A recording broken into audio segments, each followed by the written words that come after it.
আল্লাহর ওলি শেখ ফরিদ মায়ের পিছনের মধ্যে গিয়া দাঁড়াইলেন। তা মায়ের পিছনের মধ্যে গিয়া দাঁড়াইলেন শেখ ফরিদ মায়ের পিছনের মধ্যে দাঁড়াইয়া, ভাইয়েরা আমার, হঠাৎ করে মা যখন বুঝতে পারলেন পিছনে কেউ দাঁড়াই আছে, শেখ ফরিদ ডাক দিয়া কয়, আম্মা গো, ওগো মা, আমি তোমার কাছে একটা দাবি নিয়ে আসছি গো। সন্তানের চেহারার দিকে মা তাকাইয়া দেখতাছে, চোখ দুইটা আগুনের মতো লাল।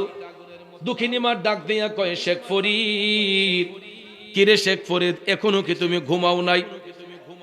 আল্লাহর ওলি শেখ ফরিদ কয়, মা গো, ঘুমাইতে পারি নাই। দুঃখিনী মা ডাক দিয়া কয়, জাদুমণি রে, কেন ঘুমাইতে পারস নাই? শেখ ফরিদ কান্দা কান্দা কয়, মা, আমি তোমার গর্বের সন্তান, তোমার দোয়ার বরকতে গো মা, আমি যে যাবত পর্যন্ত ব্যবসা বাণিজ্য করতেছি মা, আমার জানা মতো কারো কাছে কোনো লেনা দেনা নাই। আমি সবার পাওনা দাওনা জানা মতো পরিশোধ করছি গো মা, তবে আমার জানা মতো একটা ঋণ বাকি আছে গো মা। দরদি মা ডাক দিয়া কই, কিরে শেখ ফরিদ, আমার কাছে আবার তোর ঋণ কিসের? শেখ ফরিদ চোখের পানি সাইরা কান্দা কয়, মাগো, আমি তো তখন শিশু ছিলাম, আমি অবুঝ ছিলাম, তখন তো আমি বুঝতাম না। আমি জন্মের পরে তোমার স্তন থেকে আমি দুধ পান করছি গো মা, তুমি তো 2 থেকে 2.5 বছর আমারে দুধ পান করাইছো মা। ওই দুধের ঋণটা আমি শোধ করতে চাই, কারণ তখন তো আমি রোজগারি ছিলাম না, চলতে পারতাম না মাগো মা, তখন তো আমার ইনকামিং সোর্স ছিল না। আমি তো তখন তোমার স্তন থেকে দুধ পান করেছি। বলো মা, এখন তো আমার টাকা পয়সা তোমার দোয়ায় আছে, কত টাকা দিলে তোমার দুধের ঋণটা শোধ হবে? আল্লাহু আকবার বলেন। আপনারা কোন তো, মা কি সন্তানের টাকার পাগল, সম্পদের পাগল? কখনো মা সন্তানের টাকার প্রতি লোভ করে না, সম্পদের প্রতি লোভ করে না। এই লোভটা থাকে ঘরের বিবি সাহেবের, ঠিক নেই? এই যে সামনে আমাদের ঈদ আসতেছে, রমজান মাস, রোজার ঈদ আমরা সবাই কাপড় চোপড় কিনা দেই না ভাই সাহেব? বাচ্চা কাচ্চা সহ বরের পরিবার, মা বাপ সবাইরে কাপড় টাপড় কিনা দেই। রোজগারি যারা, আপনি দেখেন আপনার বাবার জন্য একটা সুতি লুঙ্গি আনছেন, গেঞ্জি আনছেন, মার জন্য একটা কাপড় আনছেন, বিবি সাহেবের জন্য একটা দামি জামা আনছেন। আনার পরে আপনার আব্বারে গিয়ে কইবেন, আব্বা, আপনার লেগে একটা সুতি লুঙ্গি আনছি আব্বা, দামি একটা গেঞ্জি আনছি। দেখবেন বাবার যদি দেখতে একটু অপছন্দ হয়, ছেলে আনছে, ওই বাবা কয়, পুত্রে তোর পছন্দ অনেক সুন্দর, হ্যাঁ, খারাপ হইল কয় না এটা অনেক সুন্দর। মার একটা শাড়ি দিচ্ছেন 700 টাকা দিয়ে, 1000 টাকা দিয়ে, মার যদিও এটাও খারাপ লাগে দেখতে, কিন্তু সন্তানের কথা মনে করে কয়, ফুত, তোর অত সুন্দর চয়েস কেমনে হইল, তোর অত সুন্দর চয়েস কেমনে আল্লাহ দিল? তখন দেখবেন সন্তানের মন খুশি করার জন্য মা তার মনে সান্ত্বনা দিয়া কয়, ফুত অনেক সুন্দর হইছে। কিন্তু ঘরের বিবি সাহেবরে যদি 3000 4000 টাকা জামাই না দেন, এটা সুতার মাঝে দুইটা হালি টিপ্পা সাইরা কয়, ইতার যোগ্য আমি। কথা কোন ঠিক না বেটি? হ্যাঁ, ইডের যোগ্য আমি কইয়া দেখবেন জারি মেরে ফালাই দেয়। আমার মনে হয় গায়ে বাসু সব দিল, ওইটার মন রাখুন যেত না, ঠিক নিও কা? কিন্তু মারে যদি আপনি অল্প কিছু দেন, কিছু যদি নাও দেন, শুধু মন থেকে যদি মারে মা কইয়া ডাক দেন, বাবা কইয়া ডাক দেন, তারপরও মার মন খুশি হয়, বাবার মন খুশি হয়। এ যুবক বন্ধুরা, মা সন্তানের টাকা চাই না, সম্পদ চাই না, ধন দৌলত কিছুই চাই না রে। শেখ ফরিদ ডাক দিয়া কয়, মা কথা বলো না কেন? টাকা যদি না চাও আমি তোমার সম্পদ লিখে দেব, সম্পদ যদি না চাও আমি কেমনে তোমার দুধের ঋণ শোধ করব? সন্তানের মুখে এই কথা শুই না মায়ের বাক শক্তি বন্ধ হয়ে গেছে, মা কথা বলা বন্ধ হয়ে গেছে। শেখ ফরিদ কয়, মা আমি গোলামি কইরা হইলেও তোমার দুধের ঋণ শোধ করতে চাই। এরপর থেকে শেখ ফরিদ দিন রাত সব সময় মার সেবা করা শুরু করে দিল। সুবহানাল্লাহ কোন? এই চুপ, মা কথা বলে না। শেখ ফরিদ কয়, মা আমি যেমন করেই হোক তোমার গোলামি করব, তোমার ঋণ শোধ করব। গোলামি করা যখন শুরু করে দিল, দিনরাত শেখ ফরিদ মায়ের সেবা করে, করতে করতে করতে গো, একদিন নয়, 2 দিন নয়, একটানা 12 বছর। কয় বছর? একটানা 12টা বছর মারে কান্দে লইয়া হাঁটলো, মায়ের সেবা করলো। এমন সেবা করছে রে, 12টা বছর পার করে দিলাম। ইলাহা ইল্লাল্লাহু মুহাম্মাদুর রাসূলুল্লাহ সাল্লাল্লাহু আলাইহি ওয়াসাল্লাম। একটা জবান বন্ধ রাখবেন না, জবান খুলে উচ্চস্বরে বলুন আল্লাহু আকবার। আর একটু মায়ার সুরে বলি ইয়া রাসূলুল্লাহ। বিসমিল্লাহির রহমানির রহিম। وقضى ربك ألا تعبدوا إلا إياه وبالوالدين إحسانا صدق الله العظيم وصدق رسوله النبي الحبيب الكريم ونحن على ذلك من الشاهدين والشاكرين والحمد لله رب العالمين ربي صل وسلم وبارك عليهم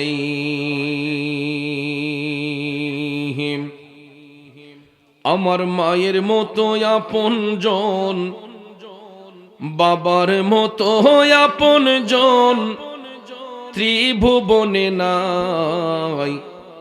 মায়ের কদমের নিচে জান্নাত দিলেন খোদায়, মায়ের কদমের নিচে জান্নাত দিলেন খোদায়। আম্মা বা'দ। উপস্থিত ঐতিহ্যবাহী ভৈরব উপজেলার অন্তর্গত ভবানীপুর পূর্ব নামাপাড়া হাজী মোহাম্মদ জয়নাল আবদিন মেম্বার সাহেবের বাড়ি সংলগ্ন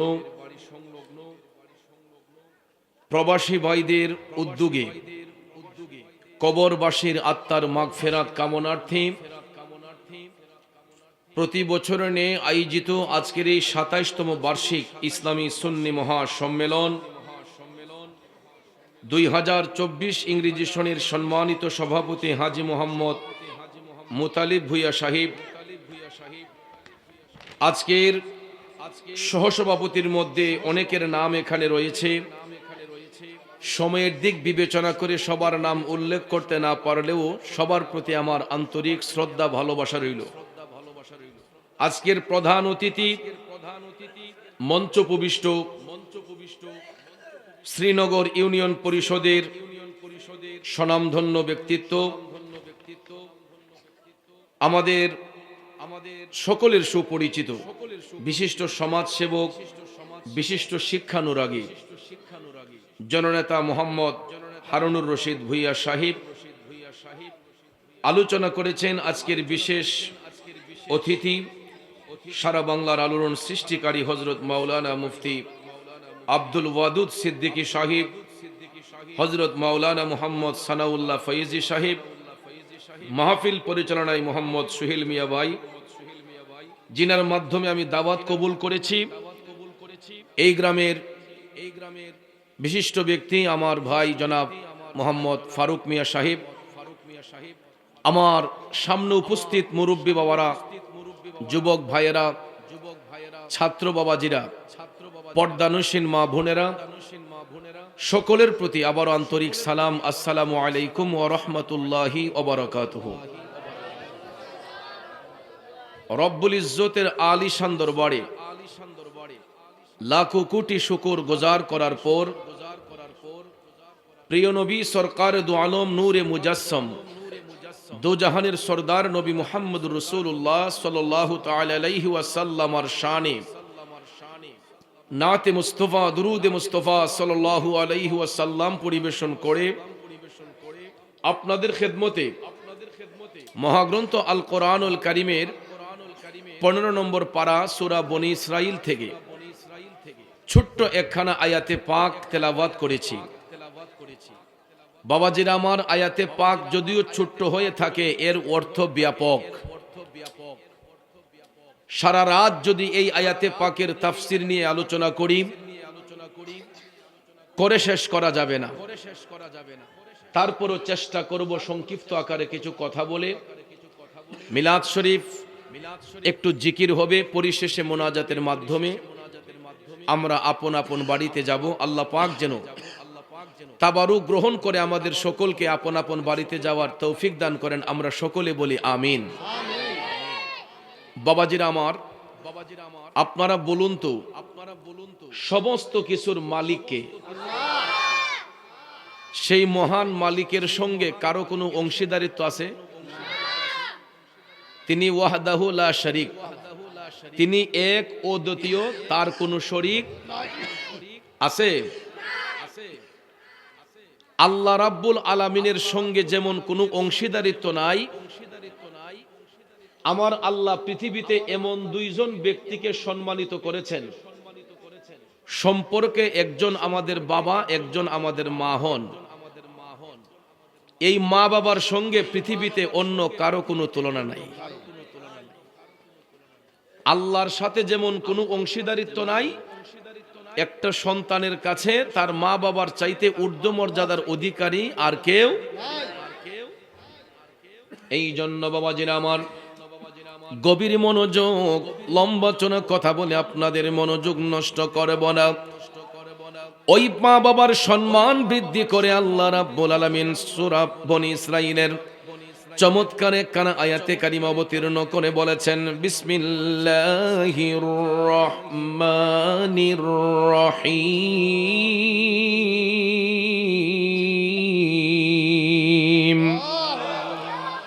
ওয়াকাদা ربك ألا تعبدوا إلا إياه وبالوالدين إحسانا।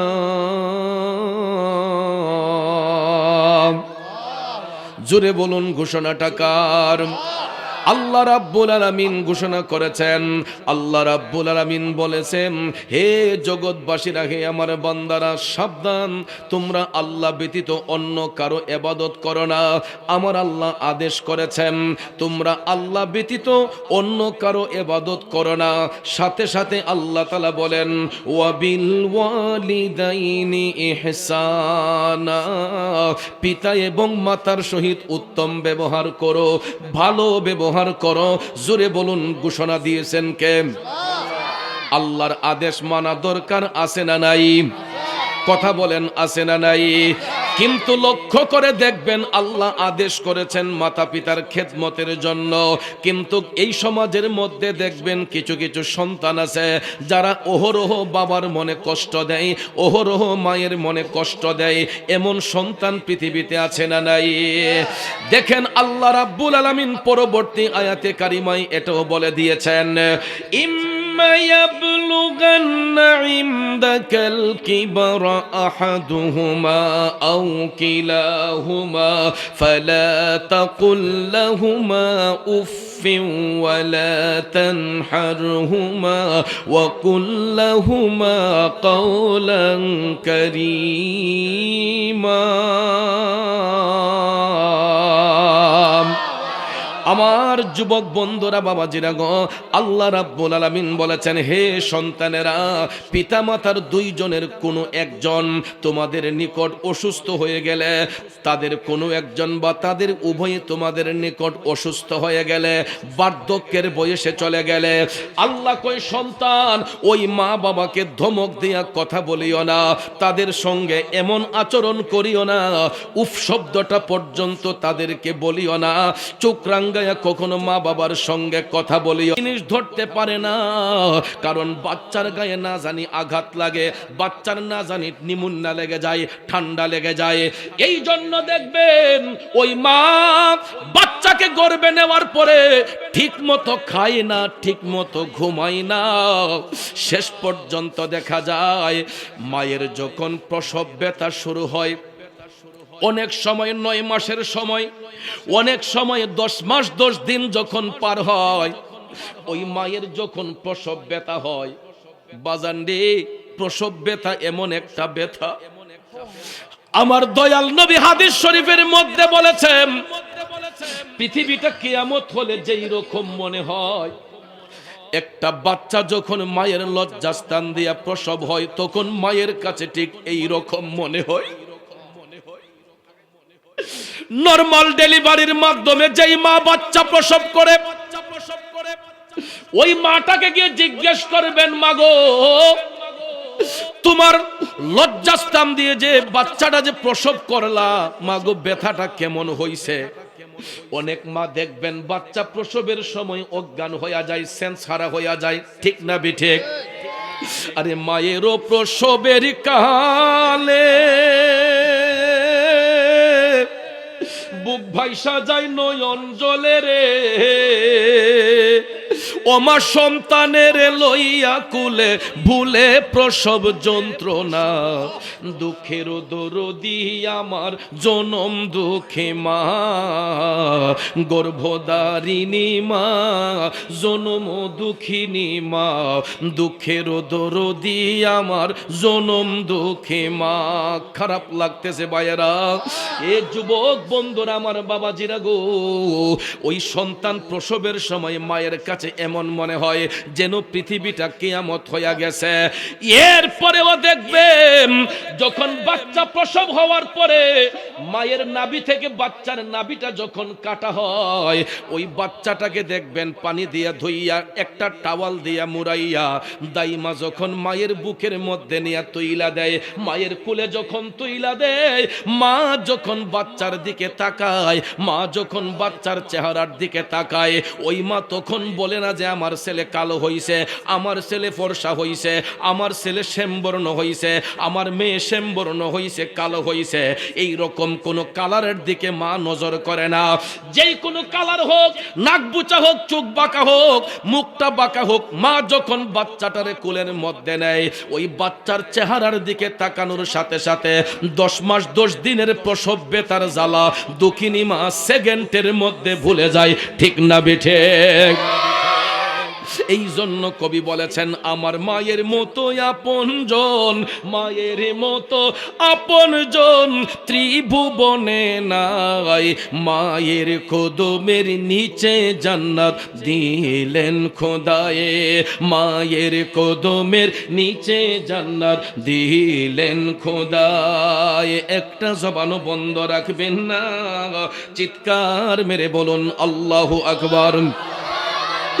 জগতের বন্ধুরা রে,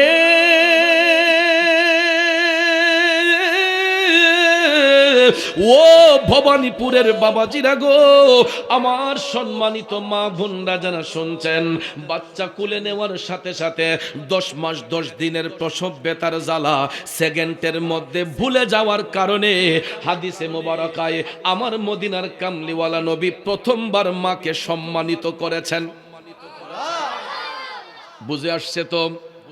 এবার আসুন সামনে যাই সাহাবীর দ্বিতীয় প্রশ্নের জবাবে।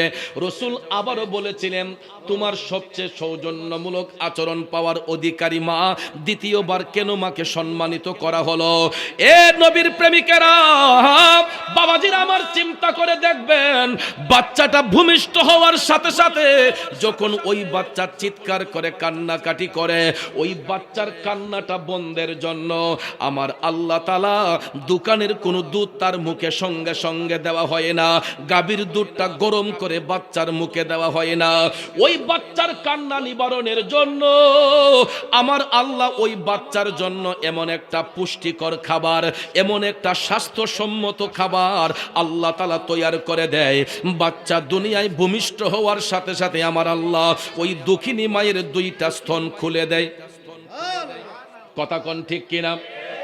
বাচ্চা দুনিয়াতে আসার আগ মুহূর্ত পর্যন্ত মায়ের স্তনের মধ্যে কোনো খাবার থাকে না, কিন্তু বাচ্চাটা জন্ম হওয়ার সাথে সাথে এটা মানুষের বাচ্চা হোক পশুর বাচ্চা হোক, দেখবেন বাচ্চা আসার সাথে সাথে আল্লাহ তার খাবারও নির্ধারণ করে।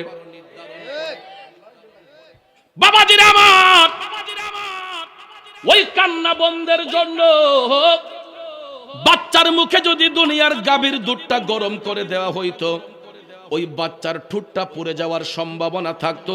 দুধটা যদি ঠান্ডা হইতো, পেটের মধ্যে ফুড পয়জন দেখা দিতে পারত।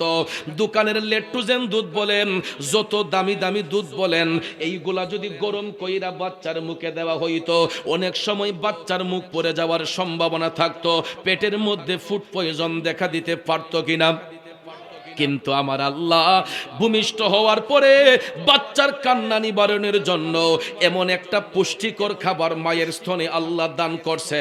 এটা শুকনাও নয়, ভারীও নয়, পাতলাও নয়, বেশি ঘনও নয়, বাচ্চার উপযুক্ত খাবার হিসেবে আমার আল্লাহ এটারে এত সুন্দর মডিফাই কইরা বাচ্চার মুখে দেই গো। ওই বাচ্চাটা মায়ের দুধটা মুখে দেওয়ার সাথে সাথে অটোমেটিকলি তার কান্নাটা বন্ধ হয়ে যায়। ঠিক না বেঠি? এই জন্য কবি বলেছেন, 2 বছর পান করালেন মায়ের বুকের দুধ, কুলে বুকে নিয়ে আমায় দিলেন কত সুখ। 2 বছর পান করালেন মায়ের বুকের দুধ, কুলে বুকে নিয়ে আমায় দিলেন কত সুখ। কিভাবে সেই মাকে ছেলে মন্দ কথা বলে, মা কেন এত দামি জানে না সকলে, জানতো যদি পড়তো দেখে কোরআন হাদিস খুলে। একটি হজের সওয়াব মিলে মাকে একবার দেখিলে, দেখিলে মা কেন এত দামি জানে না সকলে। কথা বলেন ঠিক কিনা? আব্বাজির আমার, ওই জন্মের পর থেকে 2 থেকে 2.5 বছর পর্যন্ত ছেলে হোক মেয়ে হোক মায়ের স্তন থেকে আমরা দুধ পান করি কি করি না? কথা বলেন, করি কি করি না? জন্মের পরে 2 থেকে 2.5 বছর মায়ের স্তন থেকে দুধ পান করি। এই জন্য আমার মদিনার কামলিওয়ালা নবী বলেছেন, পৃথিবীর সন্তানেরা মৃত্যুর আগের দিন পর্যন্ত, মৃত্যুর আগের দিন পর্যন্ত সন্তানগুলা যদি মায়ের গোলামি করে, পৃথিবীর কোন সন্তান ওই মায়ের একটা ফুটা দুধের ঋণ শোধ করতে পারবে না। মায়ের একদার দুধের দাম কাটিয়া গায়ের চাপ, পাপোশ বানাইয়াও ঋণের সুদ হবে না। এমন দরদি ভবে কেউ হবে না আমার মা গো। ঠিক কিনা বলেন? যুবক বন্ধুরে, বড় দুঃখ লাগে, কষ্ট লাগে সন্তানগুলা যখন উপযুক্ত হইয়া যায়, রোজগারি হইয়া যায়, যেই বয়সটাতে মা বৃদ্ধ হইয়া যায়, বাবা বৃদ্ধ হইয়া যায়, ওই সময় আইসা দেখি আমরা সন্তানগুলা মা বাবারে নিয়ে ভাগাভাগি করি। বড় মিয়া কয়, মাইজুম মিয়া তুমি বাপরে খাওয়াইও, মাইজুম মিয়া কয় তুমি আম্মারে খাওয়াইও। আবার 1-2 মাস খাওয়ানোর পরে মাইজুম মিয়া কয় করে আমার বেশবা তুই ওন খাওয়াইছ আম্মারে। কথা কোন ঠিক না বেঠিক? একটাবার তোমার শৈশবের কথা মনে করো, যখন তোমরা 3-4টা ভাই বোন পড়াশোনা করছো, বাবার হোটেলে খাইছো। বাবা তো ইচ্ছে করলে পারতো একটা ছেলেরে এতিমখানায় দিতে, একটা ছেলেরে পারতো অন্যের বাড়িতে ফাটাইতে, কিন্তু বাবাদের আমার ওই বাবা নিজে কষ্ট কইরা 3-4টা ছেলে মেয়েরে মানুষের মতো মানুষ বানাইছে। 3-4টা ছেলে মেয়েরে খাবার দাবারের খরচ জোগাইয়া, পড়াশোনার খরচ জোগাইয়া মানুষের মতো মানুষ কইরা দিছে। আর ওই বাবাটা বৃদ্ধ হয়ে গেছে সংসারের হাল ধরতে ধরতে, সংসারে খাটনি খাটতে খাটতে মা বৃদ্ধ হয়ে গেছে, বাবা বৃদ্ধ হয়ে গেছে। যখন তাদের আরামের সময়, যখন তাদের একটু আরামের সময়, ওই সময় আইসা দেখা যায় মা বাবা সন্তানের মাথার বোঝা হইয়া যায়। রাগ করছেন নি? কথা সত্য না মিথ্যা? বাবাজিরা রে, তিন কথার বিবির ফাঁদে পইরা বাবার মনে কষ্ট দিও না, মার মনে কষ্ট দিও না। কারণ আমার আল্লাহর আযাব আসতে বেশি সময় লাগে না, আবার আল্লাহর রহমত আসতে বেশি সময় লাগে না। দয়াল নবী বলেছেন, মৃত্যুর আগের দিন পর্যন্ত মায়ের গোলামি করলে একটা সন্তানও মায়ের ঋণ শোধ করতে পারবে না, এক ফোঁটা দুধের ঋণ শোধ করতে পারবে না। কারণ পৃথিবীর সমস্ত টাকা পয়সা যদি এক পাল্লায় হয়, মায়ের একটা ফোঁটা দুধ যদি এক পাল্লায় হয়, আমার দয়াল নবী বলেছেন ওই মায়ের একটা ফোঁটা দুধের পাল্লা আমার আল্লাহ ভারী করে দিবে। গভীর মনোযোগ। মায়ের দুধের ঋণ শোধ করার জন্য আল্লাহর একজন ওলি, যিনি অনেক চেষ্টা করেছিলেন ঋণ মুক্ত হওয়ার জন্য। আমরা পৃথিবীর সন্তানেরা সব ঋণ যদি পরিশোধ করতে পারি, একটা ঋণ কোনোদিন শোধ করা যায় না, এটা মায়ের ঋণ। ঠিক কিনা বলেন? আপনি আমার কাছে টাকা পাবেন, আমি আপনার কাছে ঋণদার, কথা কোন ঠিক কিনা? এটা দিতে হবে, এটা দিয়েও দেই। অনেক সময় দেখা যায় এরকম লেনদেন হলে এগুলা আপোষ হয়ে যায় বা সরি স্বীকার করলে মাফ হয়ে যায়, কিন্তু সন্তানগুলা একটা জায়গার মধ্যে চিরঋণী হয়ে থাকে। এটা হলো মায়ের আদালতে, যা পৃথিবীর সন্তানগুলা মৃত্যুর আগের দিন পর্যন্ত চেষ্টা করলেও পারবে না। যেমনটা পারেন নাই আল্লাহর ওলি হযরতে শেখ ফরিদ। শেখ ফরিদ রহমাতুল্লাহ আলাইহির জীবনীটা আমি পড়ে দেখলাম, তিনি এত বড় পাণ্ডিত্যের কোনো অধিকারী ছিলেন না। শেখ ফরিদ আল্লাহর ওলি, তিনি স্বাভাবিকভাবে জীবন কাটাইতেন, কিন্তু কোনোদিন কারো কাছে ঋণের মুখাপেক্ষী হতেন না। শেখ ফরিদ কোনোদিন কারো নিকট ঋণের মুখাপেক্ষী হতেন না। তিনি একজন ব্যবসায়ী মানুষ ছিলেন। সারাদিন ব্যবসা বাণিজ্য কইরা রাতের বেলা ঘরে আইসা শেখ ফরিদ চিন্তা করতেন, দেখি তো আমার কাছে কারো কোনো ঋণ আছে কিনা, আমার কাছে কারো কোনো ঋণ আছে কিনা। শেখ ফরিদ চিন্তা কইরা দেখে জানা মতে পৃথিবীর কোনো ব্যক্তি তার কাছে কোনো দেনা পাওনা নাই, জানা মতো তিনি সবার ঋণ পরিশোধ করে দেন। এই রকম ভাবে বাবাজিরা আমার প্রতিটা রাত শেখ ফরিদ রাতের বেলা শুবার ঘরে যাইয়া চিন্তা করতেন, দেখি তো আমি কারো কাছে কোনো ঋণগ্রস্ত আছে কিনা।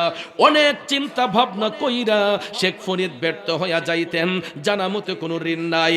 প্রতিদিনের নিয়ায় ভাবতে ভাবতে ভাবতে গো আল্লাহর বলি শেখ ফরিদ রাতের বেলা শুইয়া চিন্তা করতেছেন, দুনিয়ার কোন মানুষের কাছে আমার লেনা দেনা না থাকলেও আমি তো একটা জায়গার মধ্যে ঋণী হয়ে আছি, আমি তো আমার মায়ের কাছে ঋণী। কারণ ছোট্টবেলায় আমি আমার মায়ের স্তন থেকে দুধ পান করেছি, ছোট্টবেলায় আমি আমার মায়ের স্তন থেকে দুধ পান করেছি, আমি তো আমার মায়ের কাছে ঋণী। আমার মায়ের দুধের ঋণ আমাকে শোধ করতে হবে। এই জন্য শেখ ফরিদ এটা ভাবতে ভাবতে সারাটা রাত তিনি বিছানার মধ্যে ঘুমান নাই, ছটফট করতেছে। ছটফট করতে করতে করতে বাবাজির আমার রাত যখন শেষ হইয়া গেল, ঠিক ফজরের পূর্ব মুহূর্তে হঠাৎ করে মসজিদের এলান শোনা যাচ্ছে, আসসালাতু খায়রুম মিনান নাওম।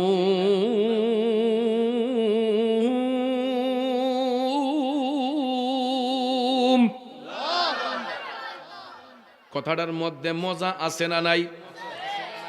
এই কথার দ্বারা কি মুয়াজ্জিন সাহেব কাউরে গালি দিছে, বকা দিছে?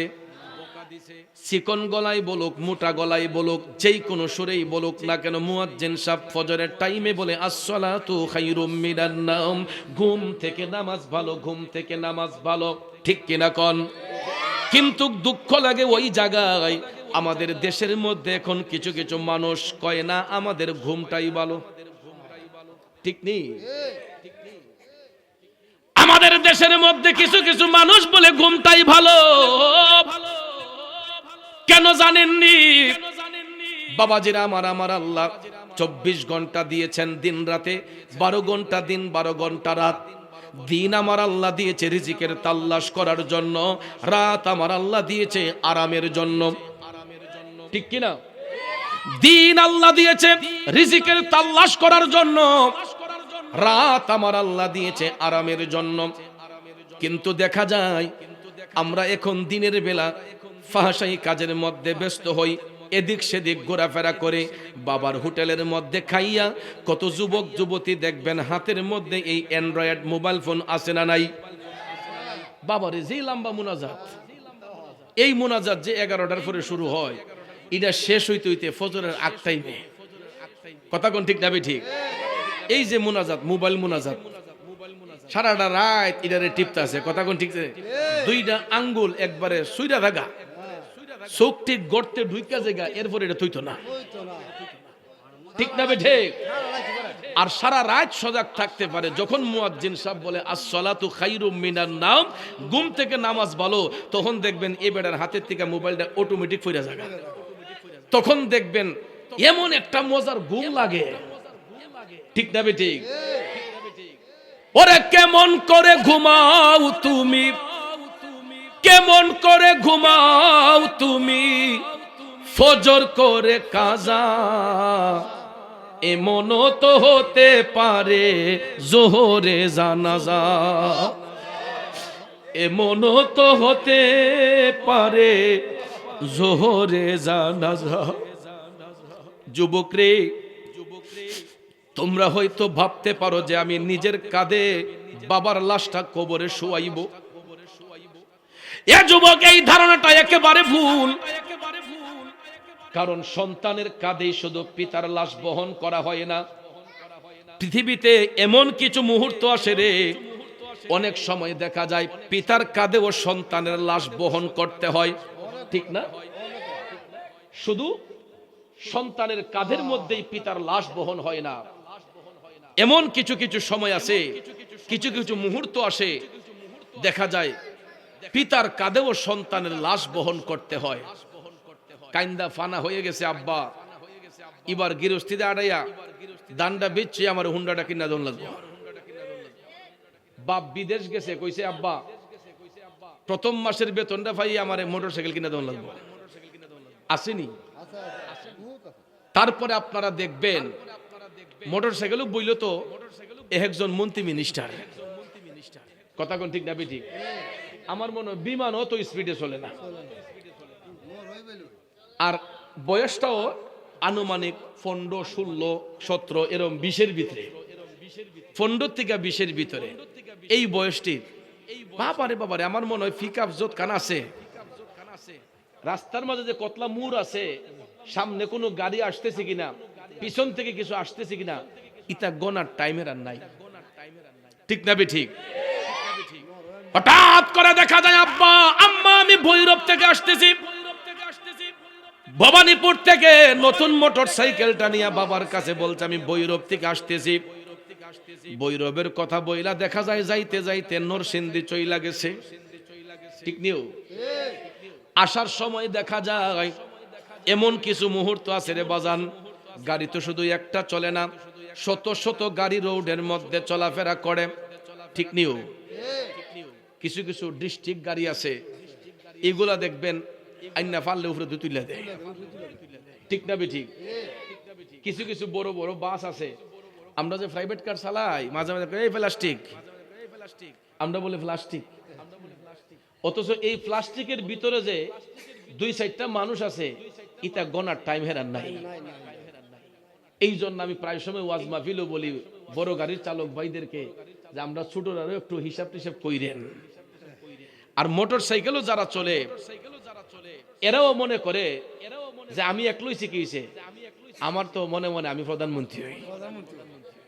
হঠাৎ করে দেখা যায় ওভার স্পিড মোটর সাইকেল দেওয়ার কারণে এগুলা গাড়ি যদি ফাঁস দিতে দেরি হয়, টান্ডা দিয়ে গিয়ে গাড়ি ফিরে এসে কয় ছাড় দিস না করে, আর উল্টা জারি দেয়। একটু শিখা শরীরে শক্তি বেশি যুবক, আর একটু শিখা তার শরীরে রক্ত গরম, আর একটু শিখা হুন্ডাত বসছে।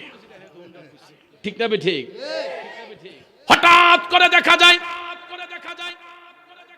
ভবানীপুর থেকে ভৈরব যাইতে কত অনেকগুলা আঁকা বাঁকা আছে, ওভার স্পিড দেওয়ার কারণে সামন থেকে একটা গাড়ি আইসা হালকা করে যখন পাতলা বাড়ি মারছে, দেখা যায় মোটর সাইকেলের চাক্কাটা 2টা 3টা উলট পালট খায়া রোডের লামায় চলে গেছে। বাবাজিরা রে, চাক্কা এক জায়গায়, তার বডি এক জায়গায়, পাউটা উইরা গেছে আরেক জায়গায়। কয়েকজন ভদ্রলোক পাশ থেকে আইসা টাইনা তুলতে তুলতে দেখা যায় ডেড বডি হয়ে গেছে। পকেটে হাত দিয়া মানি ব্যাগটা পাইছে, মানি ব্যাগটা পাইয়া ওই ঠিকানা মতো বাড়িতে ফোন দিছে, কোথায় আপনি? অমুক কি আপনার ছেলে? জি। কয় অমুক জায়গা থেকে আপনার বাচ্চার লাশটা আইসা রিসিভ কইরা নেন।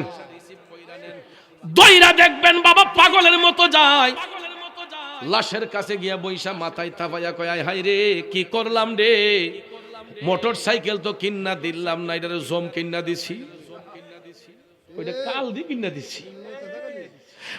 সন্তানের লাশটা বাবা কান্দা কান্দা বাড়িতে আনছে। এখন আপনারা বলুন, সন্তানের কাঁধে কি বাবার লাশ নাকি পিতার কাঁধে সন্তানের লাশ? পিতার কাঁধে সন্তানের লাশ। এই জন্য যুবক, বাহাদুরি কইরো না, ছলচাতুরি কইরো না, শক্তি দেখাইও না। এই শক্তি একদিন চুরমার হয়ে যাবে। মা বাবার মনে কষ্ট দিও না, তাদের দিলে আঘাত দিও না, কারণ একটা সংসারকে চালাইতে গিয়া বাবাটা দিনকে দিন বলে না, রাতকে রাত বলে না, এত পরিশ্রম করে গো। ওই বাবার হোটেলে খাইয়া বাবারে থ্রেট দিও না, বাবারে কষ্ট দিও না। আর আমি যেটা বলেছিলাম, ফজরের টাইমে মুয়াজ্জিন সাহেব বলছে আসসালাতু খায়রুম মিনান নাওম, ঘুম থেকে নামাজ ভালো, ঘুম থেকে নামাজ ভালো। এই কথাটা শোনার সঙ্গে সঙ্গে নামাজি ব্যক্তি যারা হয়, মুমিন ব্যক্তি যারা হয়, এরা সাত রাইতের জাগনা হইলেও বিছানার মধ্যে পিঠ রাখতে পারে না। সাত রাইতের জাগনা হইলেও যারা ফজর ফরিন্না ব্যক্তি, এরা দেখবেন অটোমেটিকলি চোখ থেকে ঘুম জাগা। কথা কোন ঠিক কিনা? যুবক বায়ান আমার, শেখ ফরিদের মা আজানের ধ্বনি শোনার সঙ্গে সঙ্গে তিনি জাগ্রত হয়ে গেলেন ফজরের নামাজ পড়ার জন্য। শেখ ফরিদ সারা রাত ঘুমাইতে পারে নাই, সারাটা রাত তিনি ঘুমাতে পারে নাই, চোখগুলা আগুনের মতো লাল। হঠাৎ করে দেখা যায় ফজরের নামাজ পড়ে, শিশির ভেজা সকাল বেলা মা দুঃখিনী ফজরের নামাজ পড়ে কোরআন তেলাওয়াত করতেছেন। কি করতেছেন? এখন কি কোরআন তেলাওয়াত আছে? আমরাও যখন ছোটবেলা আসলাম, এটা আজ থেকে প্রায় 25-30 বছর আগের কথা বলতেছি। 25-30 বছর আগেও দেখছি, আমরা যখন ছোট ছিলাম, এদের বয়সে ছিলাম, 25-30 বছর আগেও দেখছি সকালবেলা মক্তব থেকে বাইরেছি, এমন সময় দেখছি লাম্বা বাড়ির উঠানে আমার বাপ চাচারা উঠানে চাটি বিছাইয়া তারা ফজরের নামাজ পড়া সব বাইরা মিল্লা বইয়া কোরআন শরীফ তেলাওয়াত করছে। আমার মা চাচিরা ফজরের নামাজ পড়া দেখছি তারা কোরআন শরীফ তেলাওয়াত কইরা ঘর বাড়ি ঝাড়ু দিয়া বিসমিল্লাহ কইয়া চুলায় আগুন দিছে। কথা বলেন, এখন তো লাকড়ির চুলাও না, তখন তো লাকড়ির চুলা আছেন, আর এখন ঘরে ঘরে এলপি গ্যাস। আর গ্যাসও এমন গ্যাস, আগে তো মেস টুকা দিয়া গ্যাস জ্বালানি লাগতো, এখন মেসও লাগে না চেয়ারম্যান সাহেব, এটা টিপ দিলেই ফালদা আগুন উঠে জায়গা। কথা কোন ঠিক না ঠিক? ওটু চুলা, ওটু চুলা টিপটা মারলই ফালদা আগুন উঠে জায়গা।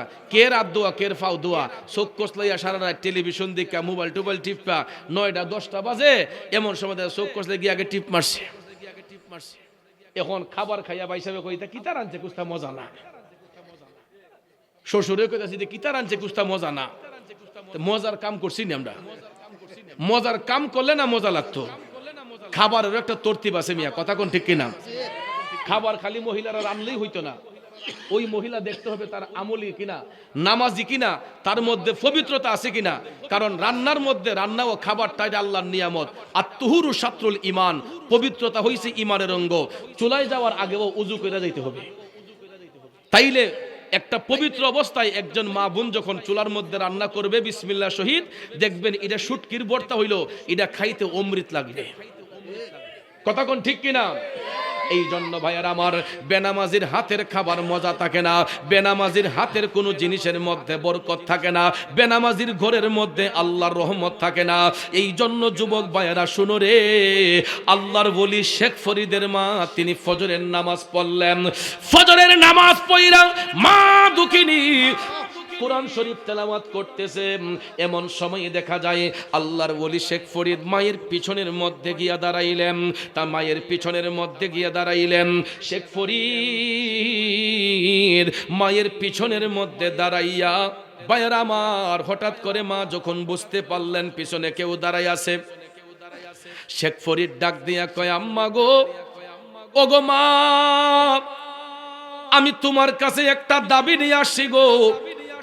সন্তানের চেহারার দিকে মা তাকাইয়া দেখতাছে, চোখ দুইটা আগুনের মতো লাল।